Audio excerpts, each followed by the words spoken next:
President Trump is refusing to back down on deportations. And we're getting the bad ones out first, and we're taking them out. And there's some really bad ones. But today, federal judge James Bosberg ruled hundreds of Venezuelan migrants deported last week were denied due process. ABC's Karen Travers questioned the president on that Friday. Mr. President, do you think you have the authority, the power to round up people, deport them, and then you're under no obligation to a court to show the evidence against them? Well, that's what the law says, and that's what our country needs. In his ruling today, Judge Bosberg said President Trump's unprecedented use of the Alien Enemies Act does not absolve the government's responsibility to ensure the men could contest their designation as alleged gang members, as the White House maintains, without providing any proof.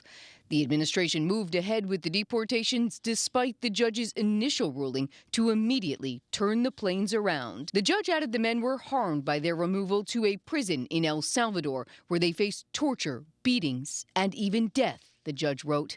Even before today's ruling, the Trump administration asked an appeals court to step in as the president questions the impartiality of Bosberg. The American Civil Liberties Union is part of the legal team fighting the deportations. What we try to emphasize is that this is an unprecedented illegal use of the Alien Enemies Act, but not just that, they're not giving people a chance to show that they're not even members of the gang. Early this morning, another 200 Venezuelan nationals were deported by the Trump administration, arriving overnight in the capital city of Caracas. Now Homeland Security Secretary Kristi Noem is set to visit the notorious prison in El Salvador that the U.S. is paying to hold the Venezuelan immigrants. We're making sure that there's consequences for being here and committing crimes in our communities.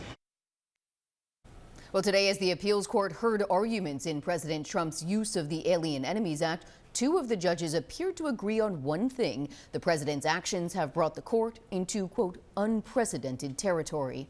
Watch breaking news on YouTube. Subscribe to ABC7 Chicago Eyewitness News.